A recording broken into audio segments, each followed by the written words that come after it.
চাঁদপুর ফরিদগঞ্জের স্বেচ্ছাসেবী ও সমাজসেবামূলক সংগঠন আইডিয়াল সমাজসেবা ফাউন্ডেশন পবিত্র মাহে রমজান ও ঈদ উল ফিতর উপলক্ষে দরিদ্র ও নির্ময়ের পরিবারের মাঝে গরুর মাংস ও ঈদ উপহার বিতরণ করেছেন। ২৭ মার্চ বৃহস্পতিবার ২৬ রমজান উপজেলার ৬ নং গুপ্তি পশ্চিম ইউনিয়নের কাজুরিয়া সরকারি প্রাথমিক বিদ্যালয় মাঠে ইউনিয়নের বিভিন্ন ওয়ার্ডের ১৫০টি দরিদ্র ও নির্ময়ের পরিবারের মাঝে এসব উপহার তুলে দেওয়া হয়।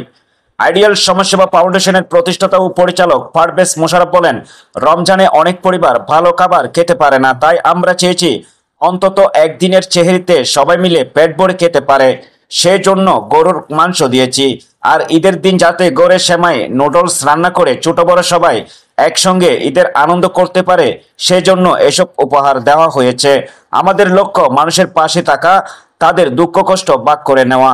ভবিষ্যতেও এই ধরনের কাজ চালিয়ে যাব। উপহার হিসেবে প্রতিটি পরিবারকে ১ কেজি গরুর মাংস, ২ প্যাকেট সেমাই, ১ প্যাকেট নুডলস, চিনি ও দুধ দেওয়া হয়। উপহার পেয়ে সুবিধাভোগীরা বলেন, আমাদের মতো গরিব মানুষের জন্য গরুর মাংস পাওয়া সহজ না। এবার রমজানে পেয়েছি, এটা আমাদের পরিবারের জন্য অনেক বড় পাওয়া। ঈদের দিন বাচ্চাদের মুখে ভালো খাবার তুলে দিতে পারবো, এটা ভাবতেই ভালো লাগছে। একটা বৃদ্ধা বলেন, বছরের অনেক সময় তো মাংস কিনে খেতে পারি না, এবার পেয়েছি। আল্লাহ তাদের মঙ্গল করুন যারা আমাদের এই উপহার দিল। উপহার বিতরণে উপস্থিত ছিলেন তাজুল ইসলাম, জহিরুল ইসলাম, ইকবাল গাজী, শান্ত মুয়া, হিরু পাটোয়ারি, হাসান আঠিয়া, জুয়েল আহমেদ, ফরহাদ পাটোয়ারি, কামরুল পাটোয়ারি, বৃষ্টি আক্তার, নাদি আক্তার, উম্মে হাবিবা, মারজাহান মমিতা, সানজিদা আক্তার, নাইম চৌধুরী, বাসির মল্লিক, স্বামী পাল, আব্দুল আল মামুন প্রমুখ। আইডিয়াল সমাজসেবা ফাউন্ডেশন চাঁদপুরের ফরিদগঞ্জ উপজেলার ৬ নং গুপ্তি পশ্চিম ইউনিয়নের মানবিক ও সামাজিক উন্নয়নে কাজ করে। সংগঠনটি অরাজনৈতিক এবং স্বেচ্ছাসেবী। দরিদ্র, নিম্ন আয়ের ও সুবিধা বঞ্চিত মানুষদের সহায়তা করা এর প্রধান লক্ষ্য।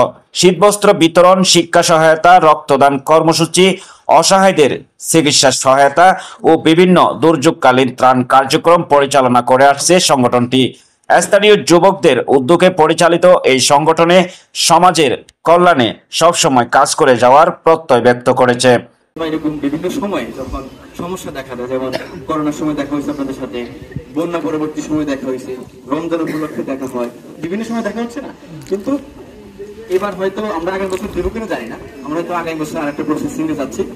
এই ৩ বছর এই গরুর মাংস দেওয়ার মূল কারণ হচ্ছে কয়েকজনের দ্বারা সম্ভব ৮০০ টাকা কেজি করে গরুর গোশত কিনে দেওয়া। তো যাই হোক, আর বেশি কথা না বলি, আমাদের বিষয়ে যেহেতু আমরা হচ্ছে কারা দিচ্ছে এই জিনিসগুলো আপনাদের মাথায় থাকা উচিত। যে কারণ এখন অনেক ভাবে দেখা যায়, দিচ্ছি আমি, না হলে আরেকজনে দিচ্ছে, একজনে ক্রেডিট নিচ্ছে আরেকজনে। আমরা কোনো ক্রেডিট নিতে আসি নাই, আমরা কোনো নামের জন্য আসি নাই, আমরা আমাদের দায়িত্বের জায়গা থেকে পড়াশোনা করি। আমাদের হয়তো বা ওই শিক্ষাটা আমাদের স্কুল থেকে আমরা পাইছি যে তুমি পড়াশোনার পাশাপাশি তুমি হচ্ছে তোমার এলাকার, তোমার প্রতিবেশী, তাদের প্রতি তোমার নজর রাখতে হবে। এই কারণে হয়তো বা এই বাচ্চাগুলো তারা টাকাও দিচ্ছে, শ্রমও দিচ্ছে। আর যারা হতে নষ্ট হয়ে গেছে সমাজে, তাদের হিসাব আলাদা। এই জন্য আমরা আপনাদেরকে পরিষ্কার করে দিতে চাই যে এটা সম্পূর্ণ রাজনৈতিক ভাবে কোনো টাকা পয়সা এখানে না। যে ধরে এত টাকা কই পেয়েছেন আপনারা, এখানে আমার ১.৫ লক্ষ টাকা খরচ হয়েছে আসছে না, মানে ১-২ হাজার টাকা না, ১,৫০,০০০ টাকা এরা দিচ্ছে। এরা যে ১০০ টাকা দিচ্ছে, সেখান থেকে একটা টাকা এখানে যাচ্ছে।